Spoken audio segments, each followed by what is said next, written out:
Hello again. I have been thinking about this quote from Maurice Strong. He said, also, it is interesting that developing countries, with China and India perhaps in the lead, where the future of the global environment will be decided, are now on board with the case for sustainable development. When Maurice Strong spoke these words, China and India may have been developing countries, but that's no longer the case. Together, they are now home to 1/3 of the Earth's human population, both are major economic powers, and they are armed with nuclear weapons and have manned space programs.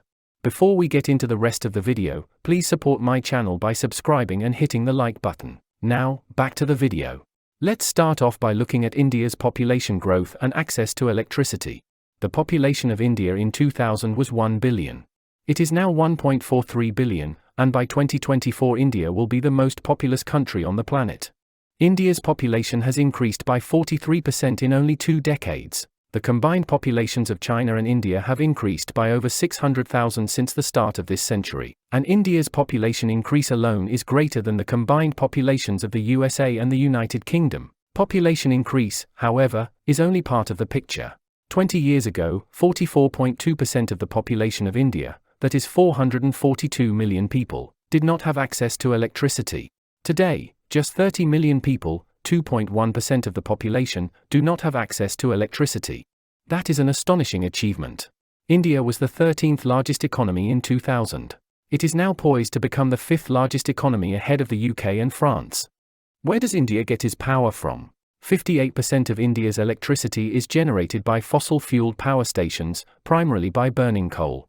To keep up with its growing population and burgeoning economy, India has 281 coal-fired power stations, a further 28 under construction and 23 in pre-construction. In contrast, many industrialized countries have been shutting down coal plants for years to reduce carbon dioxide emissions. The United States alone has retired 301 plants since 2000. The UK is due to close its last coal-fired power station in 2024. However, in Asia, home to 60% of the world's population and about half of global manufacturing, coal's use is growing as rapidly developing countries seek to meet booming demand for power. More than 90% of the 195 coal plants being built around the world are in Asia, according to data from GEM Global Entrepreneurial Monitor. India's attitude to generating electricity using fossil fuels, especially coal, is clear from the following quotes. "We cannot depend on just solar and wind," a senior official at Tamil Nadu Generation and Distribution Corporation told Reuters. "You can have the cake of coal and an icing of solar," he said, declining to be named as he was not authorized to speak to media. India's Environment Secretary Rameshwar Prasad Gupta told Reuters in a recent interview that India was on track to reach its target of cutting back the country's carbon footprint, and with that coal, too, would fall, but it cannot be abolished. "Look, every country has its strengths. We have coal, we have to depend on it," Gupta said. "Our position is once you take up targets of reducing carbon intensity that will have impact. Leave it to us whether we do it in coal or somewhere else." Anil Swarup, a former coal secretary, took the same line in an interview. Renewable energy expansion is critical, but coal will remain India's main energy source for the next 15 years at least, and production needs to be ramped up to address our energy needs, he said. So what India means by sustainable development is that fossil fuels and coal-fired power stations in particular will continue to be the backbone of India's electricity generating capacity. The population of China in 2000 was 1.263 billion. Today it is 1.439 billion, and it is claimed that 100% of China's population has access to electricity.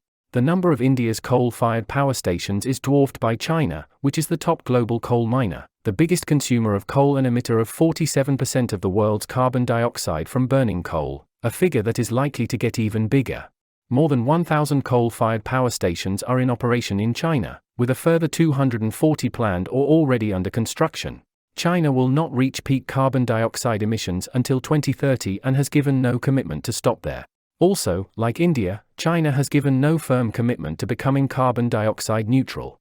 Given that by the end of this decade China will have more than 1,200 operational coal-fired power stations, each of which with an economic life of at least 50 to 60 years, it is difficult to see China becoming carbon dioxide neutral in this century, if ever.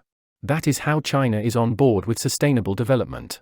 The reasons for this are economic and have nothing to do with environmental policy. The Chinese Communist Party seized power in 1949 and has ruled ever since.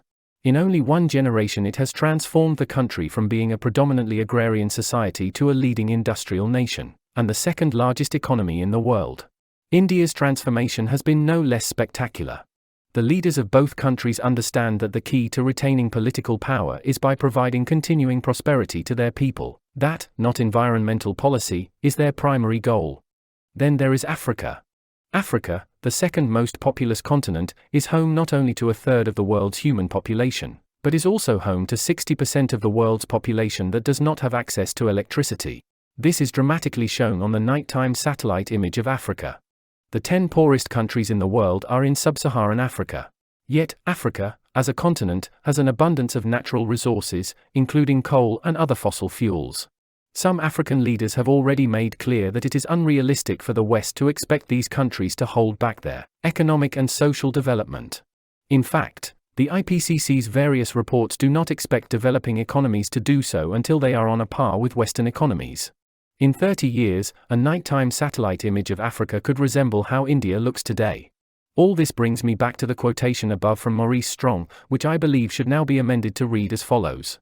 The future of the global environment will be decided by developing countries on economic grounds with China and India in the lead. Expressed in these terms, Maurice Strong was right. China and India are taking the lead in deciding the future of the global environment, which will remain heavily dependent on fossil fuels, especially coal, for the rest of this century and probably far beyond. Furthermore, the IPCC and the political leaders of Western nations know this. Are China and India leading the developing world in determining the future of the global climate? What effect, if any, will the West's headlong rush to net zero have on the global climate? Let me know in the comments below. Don't forget to hit the like button and subscribe. Thanks for watching, and I will see you next time.